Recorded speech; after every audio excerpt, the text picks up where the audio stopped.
So this is part 2 of my video series. Now we're going to start talking about the types of essays that you can be asked to write on the state test. Now remember, we're talking about the program MAP, Mississippi Assessment Program. Now you're going to be asked to write 2 essays and they can fall into any of these 4 categories. So your 4 categories are literary analysis, narrative, argumentative, and informational. Now in this video, we're only going to focus on literary analysis. Video 3 will go here, video 4 will be here, and video 5 will be here. Now with each of these, I'm also going to show you some sample outline templates. And this is something that I teach my 10th graders every year. And the reason that's so important is because since these are timed essays, if you can walk into this test already having a template in your head, it's going to cut your writing time down a lot. And you're not going to have to spend as much time planning and trying to organize your essay because you're already going to have that done before you ever go in there. So let's jump right into literary analysis. Before I start explaining everything in a lot of detail, I wanted to zoom in so you can actually see what I have written on this poster that I'm standing in front of. Now this is video number 2, so all we are going to focus on in this one is the literary analysis category. So this is what my board says, obviously literary analysis, and under that I have fiction or nonfiction. Prompt centers around theme, characters, setting, tone, mood, author's purpose, etc. Evidence needed. Paragraphs, 3 minimum, 4 average, and review sample outlines. Now I'm going to go through and explain each one of these in detail so that you know what I'm talking about here, but I wanted to make sure that you could see the poster first. So here I have some basic notes. First of all, they can give you a fiction or a nonfiction piece with literary analysis. They're never going to give you just a prompt all by itself with nothing to read with it. You're always going to get at least one passage that you have to read, and then you're going to discuss it in your essay. Most of the time, they'll give you 2 passages. Now, 90% of the time, if you have a literary analysis prompt, it's going to be with a fiction piece of literature. However, it is possible that they can give you a nonfiction piece. Now, the reason a lot of people fail this test is because they don't walk in understanding the different types of essays they can be asked to write. If you know those types, again, it's going to cut your time in half. So with literary analysis, your prompt, what you're writing about is going to center around a couple of different things. They can ask you about theme, they can ask you about characters, setting, tone, mood, author's purpose, things like that. All these literary elements. Now let's talk a little bit about that. They're not just going to say, identify the theme in these 2 passages. Let's say they give you a fiction piece and a nonfiction piece that center around the same central ideas and themes. The essay is not going to ask you just talk about the theme. It's not going to say that. It's going to say, discuss how the theme is developed in each work of literature. And that's when that nonfiction piece could show up. They're going to give you a fiction piece that, let's say it centers around tolerance.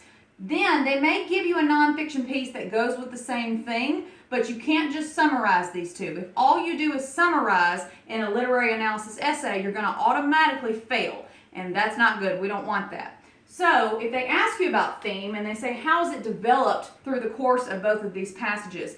This is where you start using some of these other things. So maybe you see the theme through what the characters say, what the characters do, how does the plot develop this theme? How does the setting kind of show this theme? Things like that, okay? With literary analysis, just like 3 of the other types of essays, you're going to be required to give evidence. Now, a lot of people go, well, what is evidence? What does that mean? What we're talking about here is quotes. You're going to have to pull quotes from all of the passages they give you. If they give you 2 passages, you have to have quotes from both of those passages or you haven't fully answered the prompt. But if they only give you 1, then those are less quotes you have to use. So what I always teach my 10th graders is in each one of your body paragraphs, you need to try to get a minimum of 2 quotes for each of those. Your introduction and your conclusion do not need quotes at all. Now each of these types of essays has a certain number of paragraphs that you're going to have to give. Most of the time, especially in English class in high school, we always say you should never write an essay that's less than at least 5 paragraphs. But when our education switched to Common Core, that changed a little bit. We're no longer focusing on the number of paragraphs that you have as heavily as we used to. Now the concern is the content. As long as you have the content there, the number of paragraphs isn't as important. However, that does not mean that you can have one big long solid paragraph and call it an essay, because that doesn't work either. So there are a couple of things that state test judges are going to look for right off the bat, automatically. They're going to look for an introduction, they're going to look for a conclusion, and they're going to look for evidence. But for easy things to include, you don't want your essay to go into a I'm not going to read this pile because you forgot one of those very basic things. So let's say they give me one passage, just one, and it's fiction. It's something that's not true. It's from let's say it's from a short story. And they say, discuss the development of the theme. How did the author develop the theme? Something like that, through this story. So what I'm going to do is I'm going to have paragraph 1 will be my intro. Paragraph 2 is going to be my whatever I'm talking about how this theme is developed, and we'll get to that in more detail later. And paragraph 3 is going to be my conclusion, and that's it. But in paragraph 2, I have to make sure I include at least 2 pieces of evidence, 2 quotes. Now remember, with a state test essay, your quotes have to be cited properly, they have to be integrated properly, and they have to be analyzed properly. Now, if you don't know how to cite or integrate or analyze a quote, a piece of evidence from literature, I will discuss that in one of my other videos. So go to that and I will show you exactly how to do that. Those are one of the most important skills that you have to be able to get through this state test. Now, the last thing, I want to go over some sample outlines for this type of essay. So let's go do that. We're going to start very basic with this. We'll go into a little bit more detail as we go.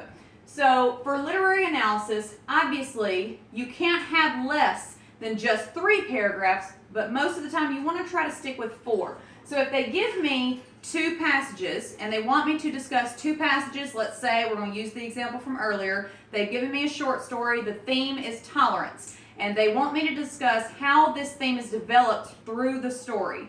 I'm going to first give my introduction. Your introduction has to have a thesis statement. If it does not have a thesis statement as the last sentence, it's not an introduction. Now, what is a thesis statement? Well, that just tells me what the rest of my paragraphs are going to be about. So if I'm talking about a short story that deals with tolerance and my prompt has asked me to discuss the theme, then my thesis statement will sound something like this. The author of this work of literature develops the theme of tolerance throughout his use of character actions and dialogue. Let's say that I want to go with those 2 topics. All right, so that means paragraph 2, all these represent paragraphs, by the way. Paragraph 2, my topic 1 is going to be how the theme is developed through the character actions, because that's what my thesis statement said. But I have to have 2 pieces of evidence. So I'm going to go to my story and I'm going to grab 2 quotes from that story that I believe show a character doing something, because I'm talking about character actions, a character doing something that shows my theme of tolerance. I'm going to put those quotes in this paragraph.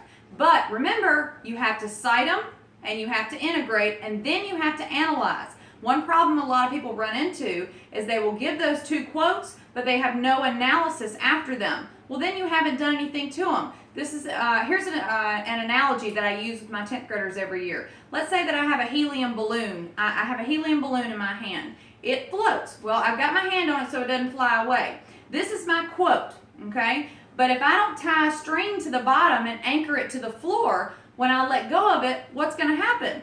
It's just going to go away and I'm never going to see it again. That's the same thing with your quotes. If you don't have that analysis to anchor them down to your essay, they're just floating in your essay and not doing anything important. They're not helping you in any way. So after you give these 2 quotes for this first topic, which again, remember I'm talking about theme through this short story, this fiction short story, I'm going to give these 2 topics on character actions that show, I'm going to give these 2 pieces of evidence about character actions that show the theme, and then after them, I'm going to analyze them. This is what an analysis for that would sound like. This quote shows the development or how the author develops the theme in the story, because here the character is being nice to someone else and showing that they are okay with them. They're not judging them. That would be something like that. And then I would go into way more detail. Why is this important? What is this supposed to teach the reader? That's a big one they love to see. What else does the author do to show this thing? Now, after I finish this paragraph, I'm going to go to paragraph 3. This will be topic 2. So if my thesis, again, said character actions and dialogue is how I'm going to show how the author develops theme, That one was on character actions, which means this one should be what? Character dialogue. That's right. So I'm going to, again, pull two pieces of evidence, two things that the characters say in the story that show the theme. Those two quotes are going to be cited, they're going to be integrated, and then again, what do I have to do after those? I have to analyze them again. These quotes show the development of the theme because, and then go on with your analysis. Now, the analysis is the most important part, so don't just write one sentence and think you're done. You need to go as deep as you can and really try to explain to the reader what this theme is all about, how it's shown in the story, as if they have never even read the story before. Just assume they don't have any idea what you're talking about. You have to completely explain the theme to them and how the author shows it by using your quotes and by using your analysis. Now, after that, obviously, my last paragraph is going to be my conclusion. One thing that people forget to add in their conclusion a lot of times, and they get a lot of points deducted for this, is a restated thesis statement. Now, this is a lot simpler than it may sound. So if my thesis statement in paragraph 1 sounded something like this, the author of this work develops the theme through character actions and character dialogue, I'm going to take that sentence, I'm going to flip it, and I'm going to say, character actions and character dialogue show how the author develops the theme in this story. It's the exact same sentence, but I flipped it backwards. That is how you do a restated thesis. Now, your thesis in your first paragraph needs to be the last sentence. But in my last paragraph, where does it need to go? My first sentence. After that, a lot of kids will go, well, I don't really know what to say after that. Well, after that, you just recap what you said in the second paragraph, recap what you said in the third paragraph, and then you're done. Now, in high school, when you're actually in class, of course, your paragraphs want to be about 7 to 10 sentences. However, on the state test, you're only going to have 50 minutes to read the passage and write the entire essay. You're not going to have time to write 4 paragraphs that are 10 sentences each. You're not going to have time to do that. So what I always teach my kids is your introduction on a state test essay can be 3 to 5 sentences. Same thing for your conclusion. What are the most important pieces? This middle piece. So as long as this is fully developed, you're fine. So again, basic things you need. Intro with a thesis statement, 3 to 5 sentences. Topic 1, 2 pieces of evidence that are integrated, cited, and analyzed. Topic 2, 2 pieces of evidence that are integrated, cited, and analyzed. And then my conclusion with a restated thesis and 2 or 3 more sentences. And that's it. So as you saw on the first chart, a literary analysis essay needs to be a minimum of 3 paragraphs, but an average number of paragraphs would be 4. This would be the outline template for a 4-paragraph literary analysis essay, obviously, because I have 1, 2, 3, 4. Now, if you are crunched for time, or you just don't feel like you know the topic enough to write a full 4 paragraphs, you can get away with 3. You can't do that with all the essay types, but you can with literary analysis, and here's how. So we're going to stick with that same example that I gave earlier. We're talking about one short story, the theme is tolerance, and the prompt has asked me to talk about how the author develops the theme in this story. So what I might do is I would still keep this, my intro with my thesis statement. I would still keep my conclusion with my restated thesis. But if I wanted to just have 3 paragraphs, I would take these middle 2 and I would combine them into 1. So that way, instead of having 4 pieces of evidence, I would only have how many? 2. And then I may talk about, maybe I only want to talk about character actions. Maybe I only want to talk about character dialogue. In this example with 4 paragraphs, I said that I was going to do character actions for paragraph 2 and character dialogue for paragraph 3 to show how the theme is developed through the story. But if I didn't know enough about one of those and I wanted to just choose character actions, then I would eliminate this paragraph completely, and now I would have an intro, and my body paragraph would be the author shows the theme of tolerance through what the characters do, character actions. I'm going to give 2 pieces of evidence that show that, and then after that I'm going to go ahead and move to my conclusion. Now again, you can't get away with 3 paragraphs for every type of essay, but for literary analysis most of the time you can. The only time in literary analysis where you absolutely cannot have less than 4 paragraphs would be if they gave you two separate passages, which sometimes they do that. A lot of times they do that. If they give you two separate passages and they ask you to pull evidence from each one on how it centers around whatever theme they're talking about, then I do have to have 4 paragraphs, because this would be intro. What would paragraph 2 be about? Passage 1. What would paragraph 3 be about? Passage 2. And then of course my 4th paragraph would still be my conclusion. So that's another way that you can set this essay up. So, quick things to remember. If you get literary analysis, if your prompt is a literary analysis prompt, 1, how do you recognize it? Well, if they're asking you to talk about theme, if they're asking you to talk about setting, plot, character actions, character dialogue, tone, mood, author's purpose, if they're asking you to talk about any of those literary elements, you have a literary analysis essay. That's the easiest way to recognize it. And remember, that is very important. A lot of people fail these tests because they walk in and they know how to write an essay, but they don't know how to recognize what type of essay they're supposed to be writing through the prompt that they've been given. And if you are given a literary analysis essay prompt and you end up writing an argumentative or a narrative instead, you've automatically failed 100%. You lost it. Even if you wrote an amazing essay, it's not the right kind of essay, so you're done. So how do I recognize literary analysis? If they're asking you all those literary elements, theme, mood, tone, setting, plot, character actions, author's purpose, all those things. If they ask me about that, then I have literary analysis. From that point, now I need to go, okay, did they give me one passage or did they give me 2 passages? If they gave me 1 passage, how many paragraphs can I get away with? I can get away with 3. If they gave me 2 passages, how many paragraphs can I get away with now? I have to have 4. Now, a lot of people, it's more natural to us to write a 5-paragraph essay because that's what we're used to. You don't have to. Because remember, once you're past this test, then you'll write essays for your English teachers from then on out that are a little more involved and aren't going to be in such a time crunch, so you're going to have time to really fill out a full 5, 6, 7 paragraph essay. Before this state test, we need to know, okay, 1 passage means I need 3 paragraphs. 2 passages means I need 4 paragraphs. Always in my body paragraphs, I need how many quotes minimum? 2. So if I have a 4-paragraph essay, how many quotes total will I have? 1, 2, 3, 4.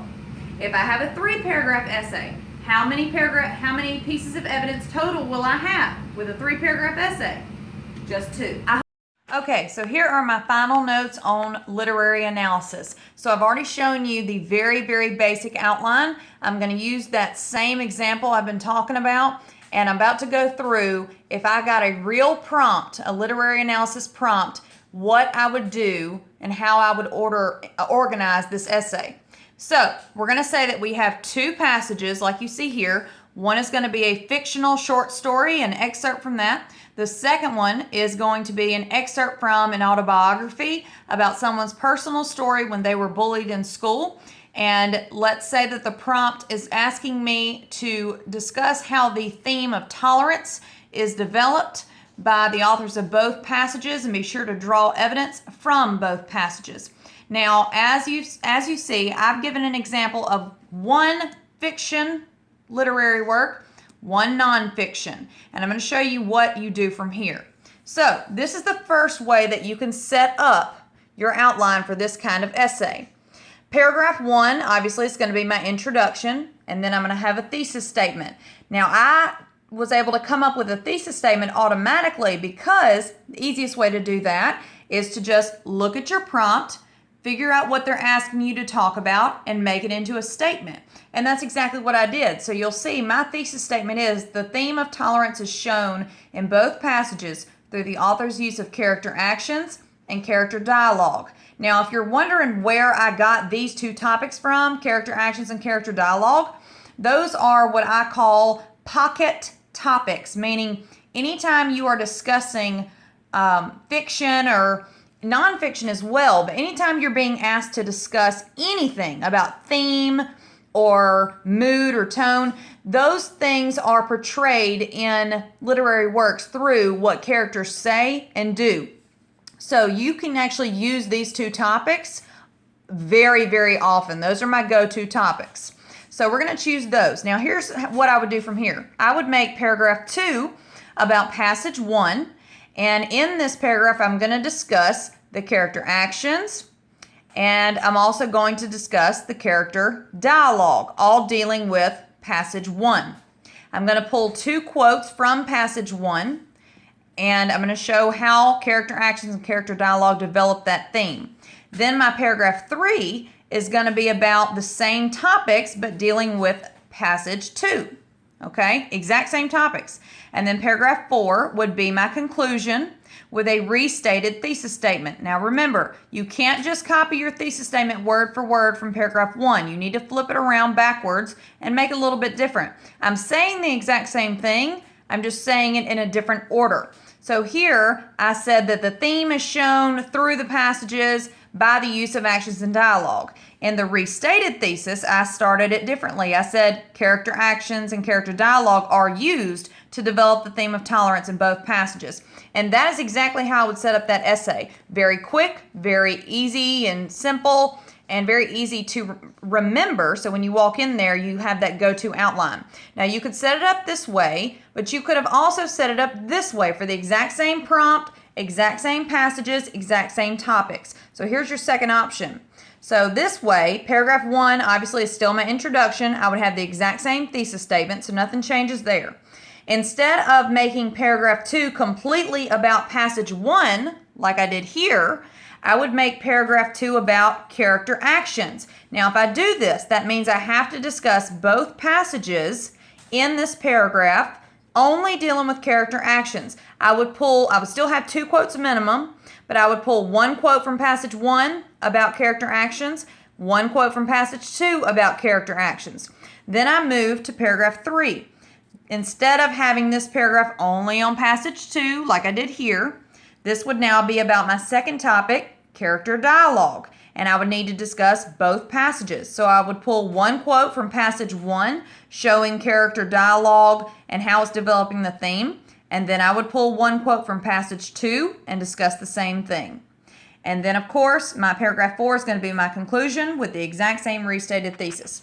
So those are 2 ways that you can set up your essay if you have a literary analysis.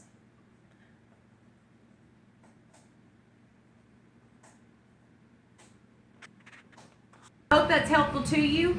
The next video, I'm going to be discussing what to expect with a narrative essay and the same kind of things. How do you recognize the prompt of a narrative essay? What do you have to do in your narrative essay? What rules are there? Things like that. So thank you for watching. I hope that was helpful to you.